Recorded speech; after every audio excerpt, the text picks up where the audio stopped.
Hey, Thumpers! Welcome back to day 2 of San Diego Comic-Con, coming at you live. Kind of live. Hey, man, we're recording these things all day, every single day. We're so excited to be here, though.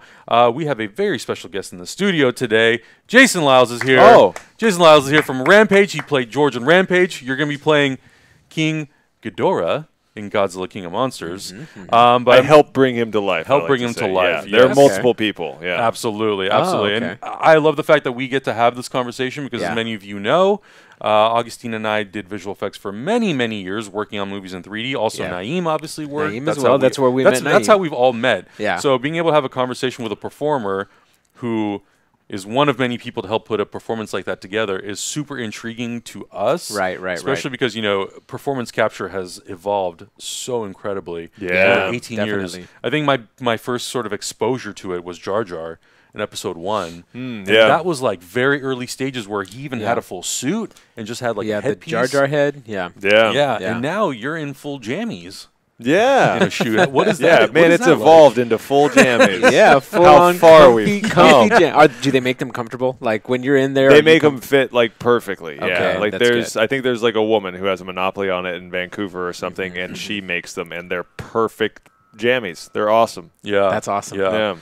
Yeah, go for it. Yeah, no, it's so. But you're right though. It is so interesting because you go from having a performance capture being a full costume, to digitally manipulating part of a character, and now you're out there with arm extensions, and it's a full process.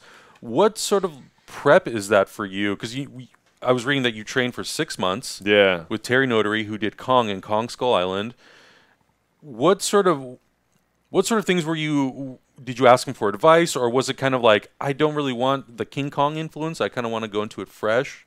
You also did a lot of studying with gorillas and stuff. Yeah. How did you sort of take all those elements and then figure out, this is how I'm going to play George? Because I imagine on paper, it was mostly just descriptions of George's actions, not necessarily who the character was. And the video game. I mean, he's just a gorilla that goes like this. Yeah. The video game we took like nothing from for the character. It was all in the script. Right. And yeah, he didn't bring anything in like King. Yeah, he's played King Kong, Sure. but he didn't bring that in when we played George. George was a character that he had never played, I had never played, that we created entirely.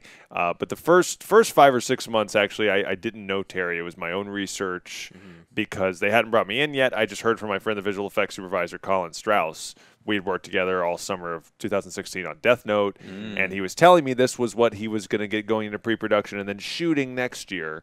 Then at a barbecue at his house, he's like, well, they're looking for somebody taller than Dwayne, specifically for a couple of scenes. Like, maybe you'll share the role with somebody else, like Andy Serkis or something. I don't know.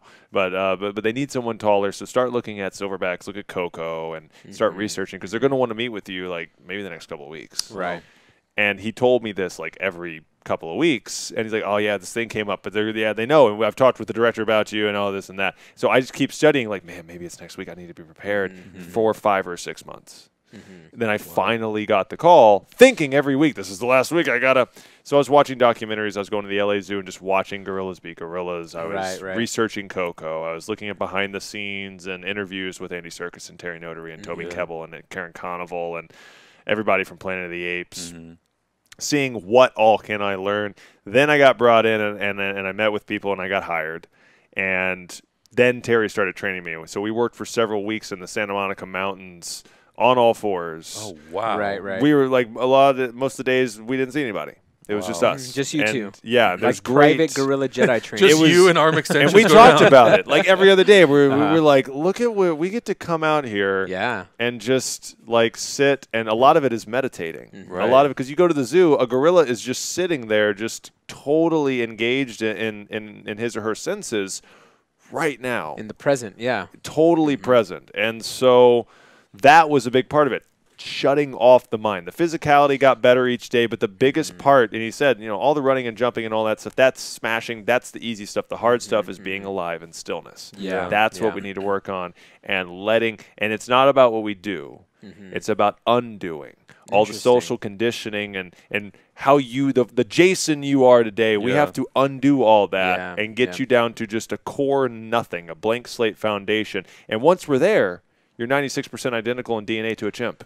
That's interesting. Well, and then you build the character from that blank slate. And so it was an incredible process that that taught me so much. And I totally just threw myself to him. I was like, you've done this. You guide me. I didn't question anything he ever said with his track record and who he's trained and who he's worked with and the performances he's put out as an incredible actor himself. Right. I totally trusted him. I was like, this is the guy. Yeah. I know he's going to get me there, and he did. And it was an incredible.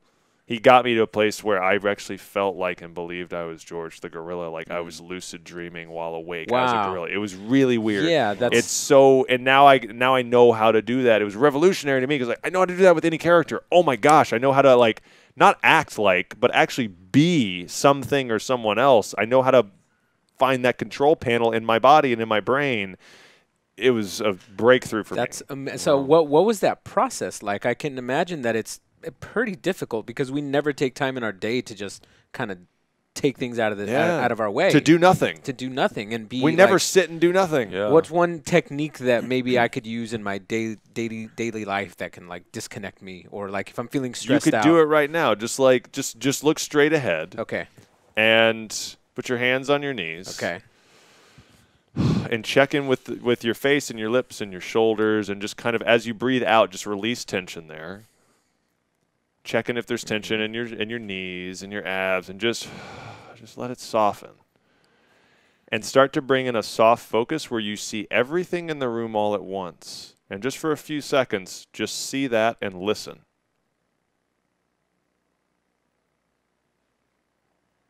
That's presence.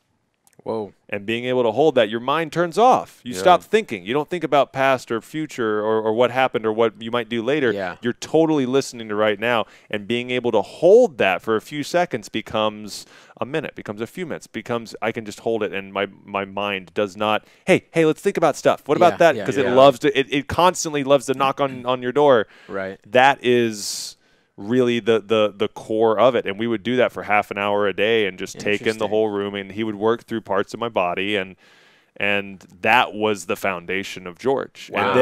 And then me from there, not the Jason stuff, but just the core instinctive me came through, and that's what you see as George. It's me minus all the cultural learning stuff. I've been trained to sit upright and nod and keep eye contact and smile and all that.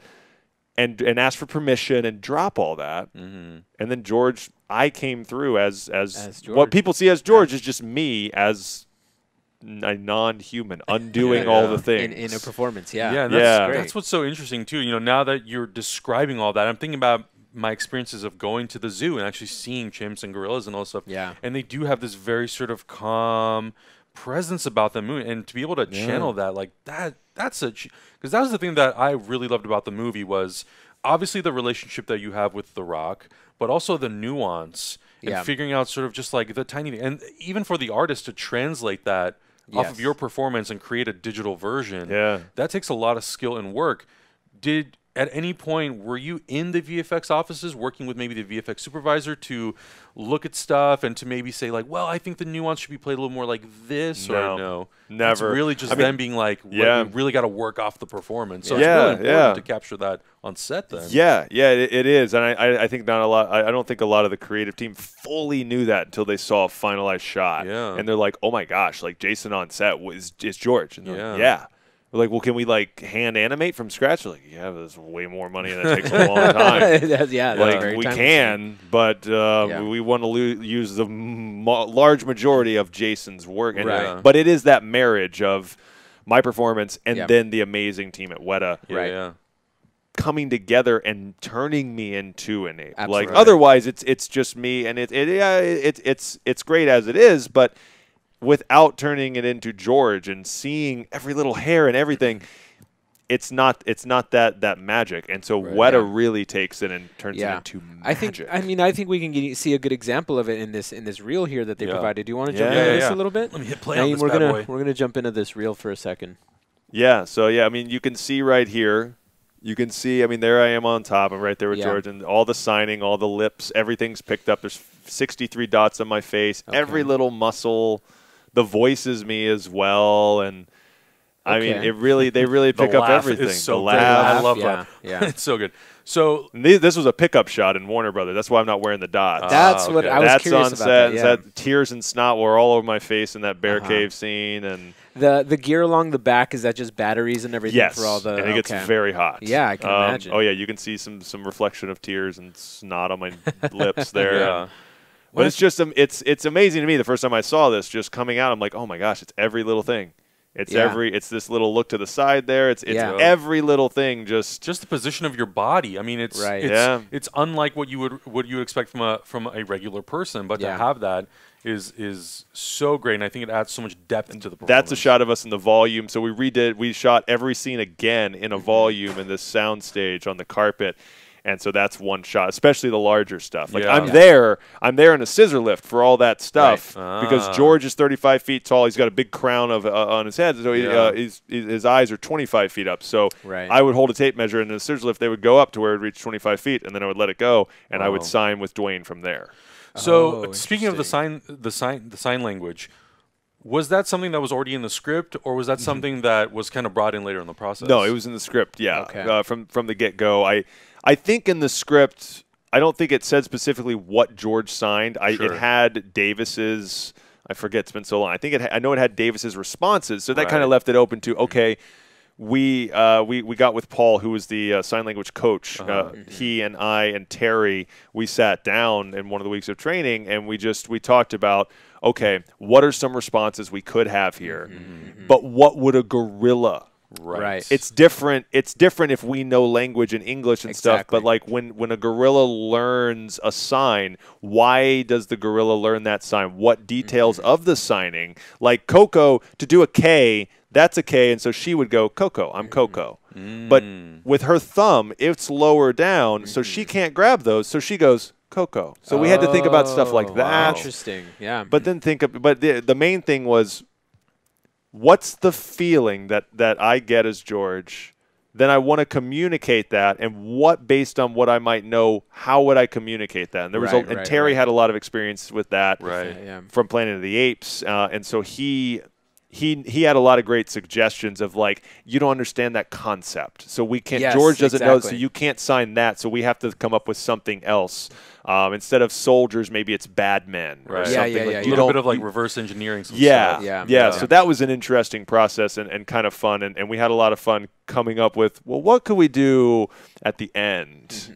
And that scene when he comes up and he starts to say, you two family, and and all. we started. Loved it. We came up with we came up with that because at first it was make babies and it was kiss, and then like you two family kiss, make babies, and there was this like Gone with the Wind kiss that they were gonna do, and so we came up with a lot of different things that we were hopefully going to sneak in there. And be like, that's not actually what that is, but American Sign Language people will know. But they didn't. Like a little inside joke. Yeah, but then we changed it just straight to sex, and then we're like, we'll just get to the point. That. Just right from family. And it's just as good. Yeah. And so it gets a good laugh in the theater. A little Easter egg. Every time Davis is like, hey, it's okay, it's me. Yeah. It's me. This is me, but this is Rock. Oh, nice. Okay. Yeah, that someone caught that and tweeted that to him. He's like, you caught it. Yeah. Nice. So every time he says it's me, he says, me, Rock. Yeah. So that's a little Easter egg he throws in there. Yeah. And The Rock seems like someone who likes to, obviously gets the script, and he also kind of likes to probably look at the pages and maybe rework it that has a little more of that rock flavor. Did that also mean that you had to sort of change maybe your technique or performance in some spots as well, or did you guys sort of create the scene together while you were there, maybe blocking stuff? A lot of the scene, really, for George, what we created was me and Terry. Gotcha. Our work and just walking through it. And he played Davis in the weeks that we worked together. So he was my Davis in rehearsal, basically. Then we got some days where we got to work with Brad Payton, which was great for us to get on the same page and be like, oh, so this is what you're thinking for that scene, that scene, that scene. Great. We'll get back to you on Thursday, and you can come back in and see where where we are. Yeah. And so that was great to do that. But there were some changes on the day with Dwayne. You know, there were a couple days when I came in. They're like, "Hey, did you get the sides last night?" Oh, you didn't. Okay, because we're going to change so that this. And in fact, there was a really funny moment that I kind of busted chops for, where my girlfriend was on set and he ruined the ending for her within like 20 seconds of meeting her, and I hadn't told her anything. I wanted her to think. Spoiler alert! I wanted her to think. At the end, George dies. Right. Oh my gosh, that's it. I really wanted her to think that, and so we're on set. I introduce him, and we're at the San Diego zoo scene at the beginning, at the very beginning. Nothing's hit the fan yet. Everything's all good, and so he says, "Oh, it's so nice to meet you. That's great. Okay, Jason. Hey, did you get? So what we're gonna do? We're gonna do this thing where you say George saved Davis, and I'm like, no, George, George, no. I don't need your saving. And then that can bookend at the end when you fake your death, and then I say yes, George saved Davis. I was like, dude, Oh no! like 20 seconds. I hadn't told her anything. She didn't know the ending. He's like, oh, I'm so sorry. I was like, well, you can ask. We're gonna change the ending now. You can ask anything now, Allie. What do you want to know about the movie? So yeah, that was a funny little moment. That's funny. But it's great too, because if there was something that just didn't quite make sense, him being a producer and just being The Rock, he's like, "What? I think this makes more sense," and they would let us go with it. That's great. And usually it was something that made sense that we just hadn't thought of, and the producers and Brad Payton would say, "Yes, let's get a take of that, and maybe we can play with that as well." That's really cool to have. To have the lead of the film be able to have that producing and creative power. And I feel like a person like The Rock brings a certain level of fun and just enjoying. You seem like you were enjoying really being there and the whole creative process. Even the days when they were emotionally exhausting and draining, I loved that I was able to get there to that place, because I was like, oh, am I going to be able to get there today? We'll find out when we get on set. I'm just going to be George and we'll see. And And so he's just so supportive from day one. He was blown away by what I was doing and just kept telling me, and other crew members did. So it gave me this feeling of like, I'm doing this. I can do this. Absolutely. I mean, if The Rock told me that I was doing great just in my life in general, that would make my life. Like, I'd be just happy for the rest of my life. I think it was the first day he came up to me. We were filming the scene when George is behind the cage and he's hungry before he breaks down the wall. And there was one take when he came up to me and he asked me, he's like, well, with all of your research, like, how do you think a primatologist would I do this to you? I wouldn't be scared and all this and that. And I was like, no, I think it's this, and that. And he's like, great, thank you.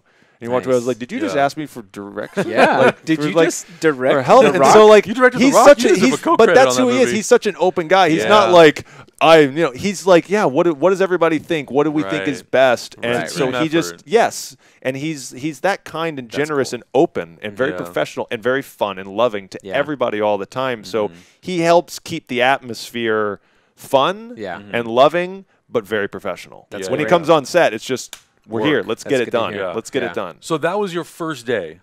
That was either my first day or my second day. Wow. Because we shot that scene. It was 15 hours, and then a forced call to come back early the next day, and then 19 hours. Wow. And I was smashing all day. I was so sore for 4 days. And that scene, you don't see it when he's talking to Naomi Harris, but back there, I'm going full on back there from 1% at the beginning of like, he's hungry because he's starting to have a little bit of a panic attack. Right. Because whatever happened last night with the bear is happening again right now. Yeah. And I'm hungry. You don't know. I need food right now. I need it. And he starts pacing, and you see him like start to, and it becomes 100% of a panic attack, and that's when he smacks, and he said, I was hungry, and all this, and I need to get out of here. I don't know if you've ever had a panic attack, but you just need to get out of the room somewhere comfortable. And I had panic attacks when I was a kid, and so and anxiety, so I knew what that was like. I was so exhausted. It was from 1 to 100 of a panic attack over and over again for 34 hours in like a 44-hour stretch. Wow. First 2 days. That was the first 2 days on set, and then I had 4 days of rest, and by Sunday I was feeling about 90%. I was like, oh, good. I'll be ready for the bear cave stuff tomorrow. Because, man, I've just been like...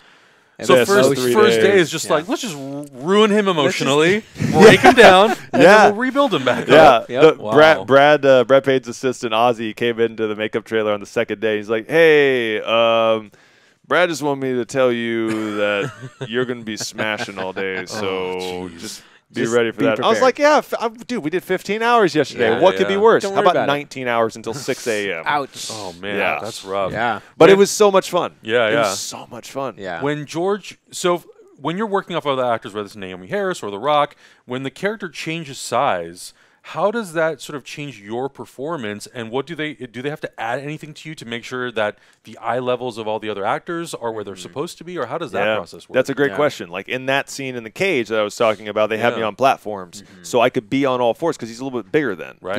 Yeah. The first scene, I'm just normal. Yeah. All up until that canister, I'm not on anything. I'm on the arm extensions. It's normal. Then they start to put. How tall are you?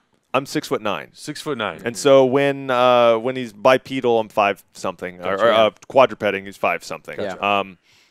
But they would put me on platforms, or if it was a long stretch, like once he actually breaks out of the zoo and runs into the parking lot, I had a pole on my head with an orange ball, and that was where George's eyes would be.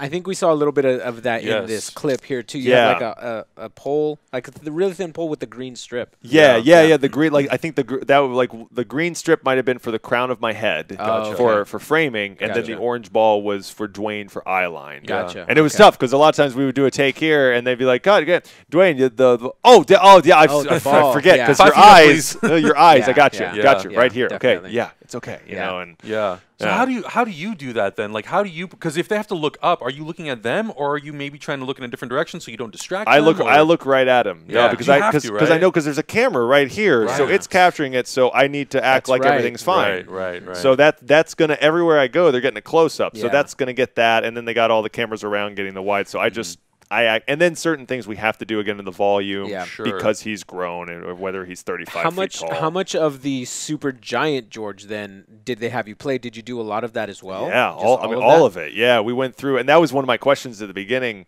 Like, well, how much of this am I actually going to do? I read the script. How much will I actually get to do? And Colin was like, I think pretty much all of it. That's great, yeah. And like, really? Did your performance change as well since you're like a super massive gorilla now? Not really, no. Because, I mean, I figured he's getting bigger, but his muscles are too. Yeah. So, like, it's not like he's going to, you know, like you see a kid running around, and then when you're a full adult, as long as you're in shape, you still pretty much move the same. Run around. So, yeah. Okay. So I figured, and if they wanted to, they can take my performance and they can slow it down a little bit if they want to really add some weight to it. And we worked on that with Terry a little bit because he had some great experience with that, being 100-foot tall King Kong. Right. And so he talks about kind of as if you're moving through a pool of Jello. Oh, And interesting. you've got this real gravitas to you, and there's a real weight to you, and you're anchored down. And so we played around a lot with that. That's cool. And I tried to incorporate. I would talk to the VFX like, so how much do I weigh here? And they're like, oh, we don't know exactly that right now. Let's do the math real quick. Yeah, they did figure it out though. They're like, okay, well, you're supposed to be this tall, so we imagine that you would be this many thousands of pounds or something. Wow. Yeah. When you're in the volume, do they actually build any sort of physical pieces for you to interact with? With cardboard boxes. Gotcha. Yeah. Oh, so like they would have taped off like, well, to your size, this is how wide the street is, and when you get to these boxes, that's the side of the building. Just cut through the boxes. You're not going to go. And there's a scene where you see him take something and break through the corner. He doesn't to go around the corner. He just breaks through the building. And so there was stuff like that. Or if it was, there's a part when he breaks through some rubble and then backhands Ralph and gets up under his neck. Yeah. And so there was a stunt guy just holding his hand up. He's like, so that's his head. Here's his neck. So you swing in front of that, and then we'll cut when you get up under his neck. So it was a lot of that. Or like you're going to pick up, in the plane, like you're going to pick up this thing, and that X is that guy at the end of the plane that you're going to throw that thing and hit him, and he gets killed. Wow. And so it was a lot, I'm sure the little kid in you was really happy during those. Just smashing just boxes. 2 years old, and smashing so much. But those were the most exhausting days because there's no setup. There's no setup. You're like, great. Well, it's a digital space with cameras that we have. Like we don't have to set up lighting and art department and all this and frame it. Yeah. You just 5 minutes for the next thing. You It's like you just want to break everything in here? Sure, go ahead. One of my stunt doubles, Vinny, he had a half of. I did 3 days on the volume, and there was one day where we split it. So we did for the really intense stuff. He would do it, and then I would do it. So they could kind of use both of our performances. And like a week later, we filmed something, and he's like, "Man, I am so sore. Like I'm destroyed. Like I'm ripped. Still, it's like 5 days later. Like, and it's exhausting doing that stuff. I believe it. Yeah. Yeah. I think the other thing too is we talk about all the time with all the performance capture performances. Andy Serkis, Terry Notary. I really feel like, and you probably have the same feeling.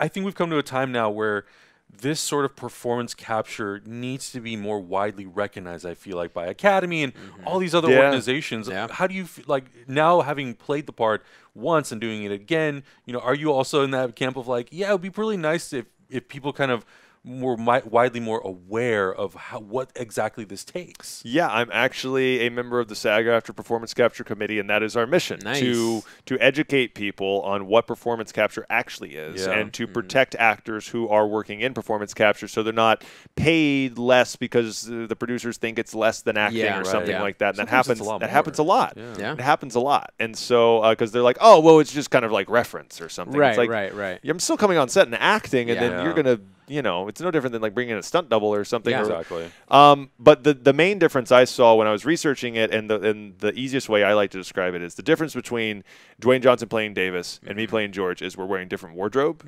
we have different makeup, and there are different cameras capturing our performance. He has a film camera or a digital camera. I have an infrared camera. That's the only difference. If we did a stage play of Rampage, which would be so awesome, then maybe it's a Broadway play. Cool. Is that a Broadway play? Then I wouldn't do anything different. I don't think about the infrared cameras that are there. I don't think about, there are no cameras there. There's nothing going on. I don't have this thing here. You're George, I'm George, and you're recording my audio, and you're capturing it, and you guys are going to do the visual effects afterwards. But what Andy Serkis just preached over and over again, and sometimes he's asked like the same question like 5 times in the same interview, and I'm like, man, you have a lot of patience.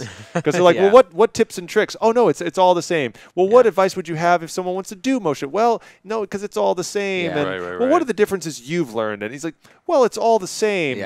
It's just acting. So I don't think there should be a separate category. Or I think people need to continue to be educated. And and I remember hearing someone talking about like I think Tom Hanks or something was kind of like, people don't get this? Like, I'm an Oscar-winning actor, and I did performance capture, and it's no different. Like, how do people not get this?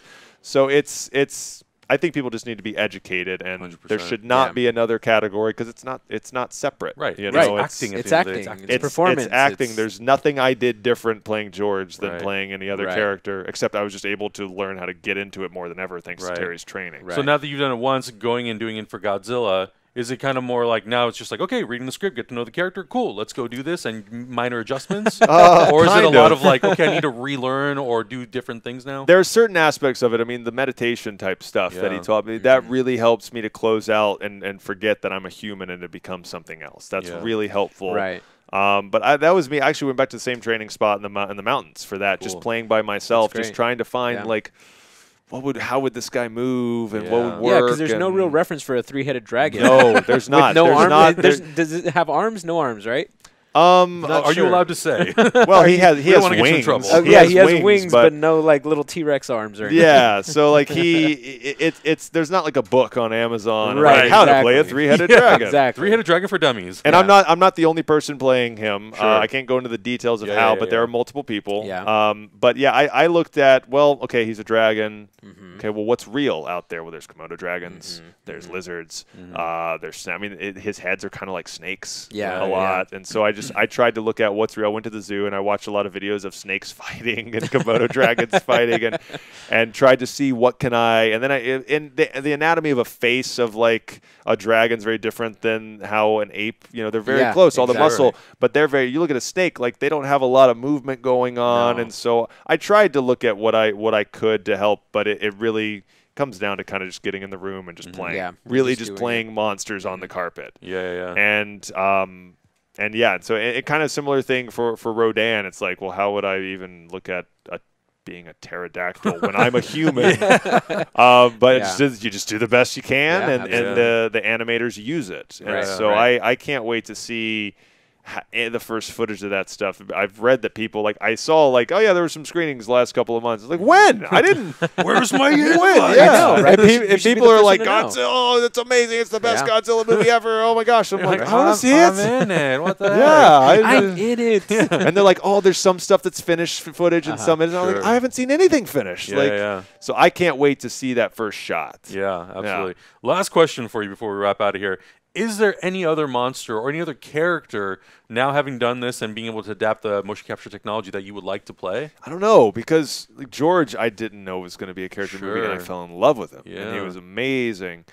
So I've kind of thought about I've been asked that question a couple times, and I've thought about like, well, a franchise or an existing IP that I would love to be a part of if I had to pick one, maybe a character somewhere in there, would be Star Wars. Oh, I would love to be something, whether it's performance capture or it's something like kind of like David Prowse being the body of Darth Vader. Sure. Something like that would be like an iconic character like that. That would be awesome. And that would kind of it's kind of fun to play characters that are known all over the planet, but if I walk past them, they're like, that guy was really tall, wasn't he? And they don't know anything. That's really fun. Like Doug Jones just hiding in plain sight. Yeah, absolutely. So Star Wars would be the franchise I would want to be a part of. But we're actually, one of the main goals that me and my team have is to get more of just Jason out there. So we're looking very specifically at several things coming up where I would just be me, just talking, just face and voice to kind of have a healthy balance so that people are like, oh, that's that